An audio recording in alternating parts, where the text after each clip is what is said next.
Hi honey pies, I'm on a little walk this morning and I thought I'd just come down and check out some of the fallen trees. One or two of them didn't actually survive Mother Nature's ferocity, I'm afraid.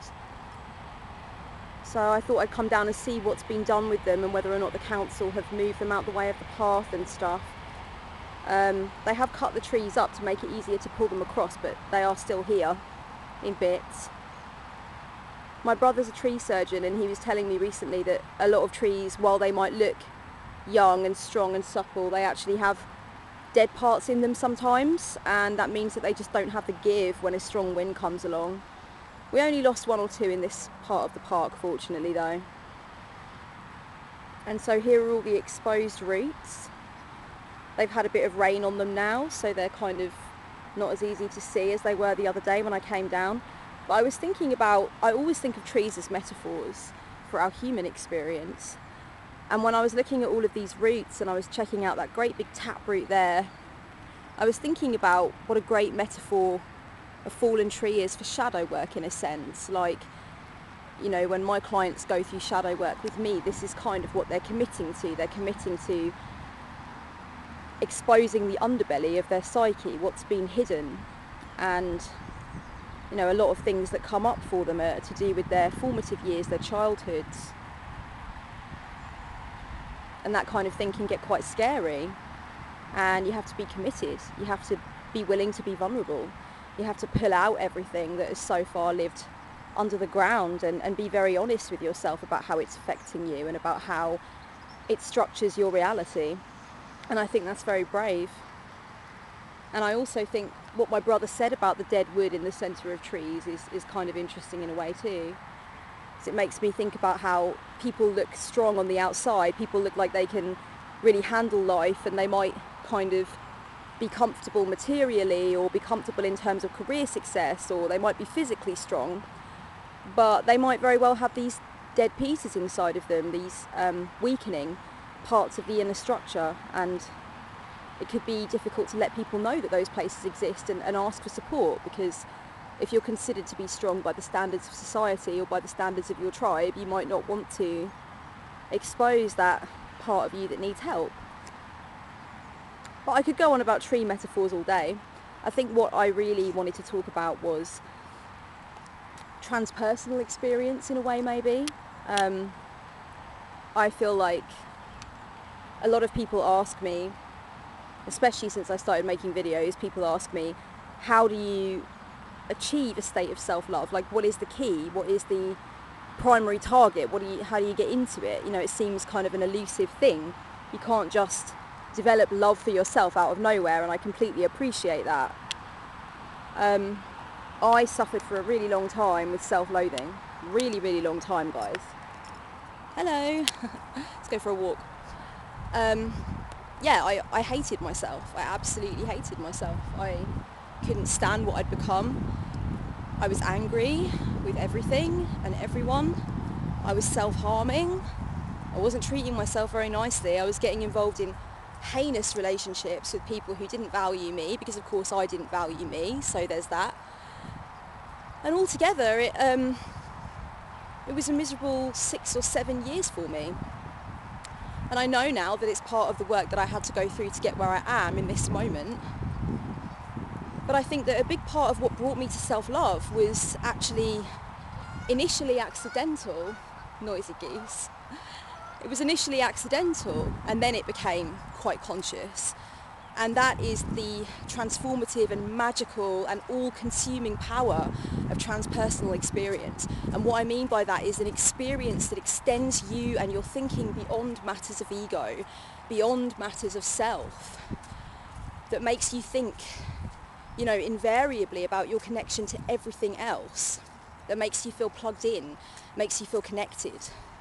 It makes you think about your place in a biodiversity. And that's where a lot of people get these feelings of being infinite and recognizing that, you know, they're infinite love and infinite light, these things they talk about that seem completely crazy from the outside in. But I completely go with it and understand it, because I've really experienced the transpersonal. I know what it means. I know what it can do for me. I know that If I'm ever low, if I'm ever depressed, if I ever feel uncertain about my place in the world, if I ever feel lonely, if I ever feel forlorn, if I ever feel afraid of expressing myself, if I ever feel disconnected, if I ever feel cut off, I can seek out the transpersonal. I can touch the exposed roots of a tree. And I can know that I am of that same energy. I am of that same source. And it kind of makes me realise, well, it made me realise a very long time ago that there's no such thing as death. There really isn't. There's such a thing as death of your personal ego, death of you as you are now with the family that you have now. There's actually no such thing as the death of your essence.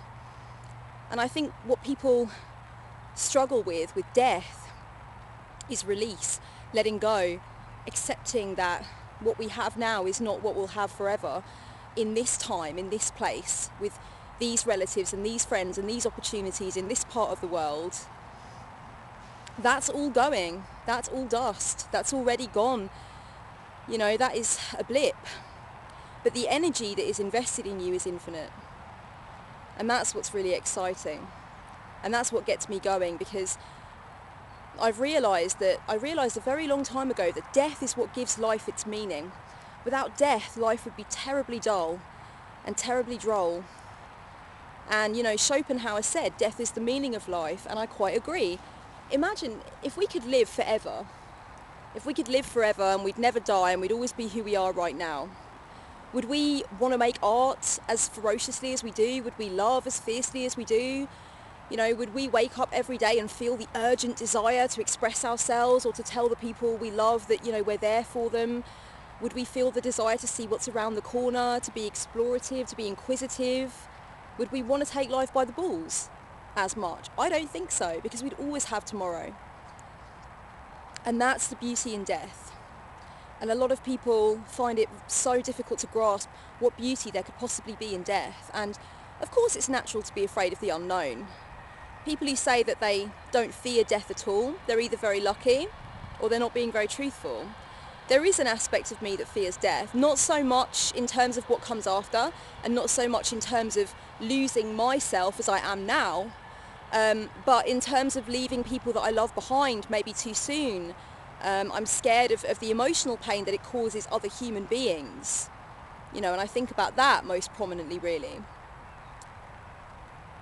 But I've learned to have a very comfortable connection with death, because you know what, you have to.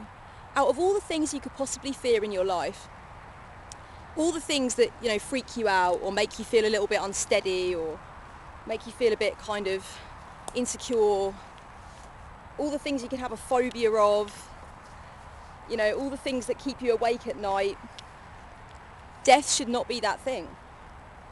It really shouldn't be that thing for you, because it is coming. It is coming for us all. And it's always best to figure out how to rub along with it, if you possibly can, because it's inevitable.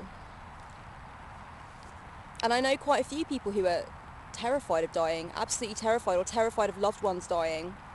And I try and help them as much as I can, and I try and help them work through it as much as I can, because I think it's a miserable thing to be really, really afraid of. I mean, of course you're going to be unsure, and of course you're going to have some big whys, and of course, you're going to maybe sometimes consider that you could lose somebody before we're all ready. I mean, dying in old age is a great privilege. I think for people in the Western world, we don't realise what a fantastic privilege it is to be able to say, it's normal to die in your 70s or 80s. What a tragedy that this person died in their 50s or 60s. That's a tremendous privilege, and I think it should be the birthright of everybody to grow old. But, at the end of the day, it's not what everybody has. So it's incredibly lucky. Every day that I have, every day that I'm here, I feel very, very fortunate. Very fortunate. But that doesn't mean that I think of death as the enemy, and I think that's the important thing. You can feel gratitude, and you can feel fortunate, and you can feel that life is a blessing without feeling like death is the enemy, because essentially life and death are connected intimately. And without one, the other would be dull. Without one, the other would be devoid of majesty. I really believe that. I really believe that death is the meaning of life. And I guess in that sense, life is the meaning of death also, I suppose you could say. I guess if you think about it that way. So I really believe, going back to the self-love thing, that transpersonal experiences, gazing up at the full moon when it's totally pregnant, when it's at the epitome of its abundant state, touching the exposed roots of a tree, putting your hand in free-flowing water, dancing ecstatically with people you love, just totally losing all sense of time, totally losing all sense of the difference between your physical nature and your spiritual nature. It's almost like it's all come into one thing. That cornucopia of life is in the palm of your hand, and it's because you're not thinking about it. You're one with it. You're one with that moment. Or those epitomes of dark joy, the dark joy of realizing suddenly that we're all infinite time and infinite space, but we're so tiny, we're so insignificant, we're part of this massive biostructure that encapsulates us all. And that, when we live in a very ego-driven world where we're always encouraged to think about who are you, what are you doing, how can you make a difference, blah blah blah, when you start to have those transpersonal realizations that you are everything and everything is you, and that you are just a raindrop on a tree branch. Check this out. This is so beautiful. I mean, look at the glow on that.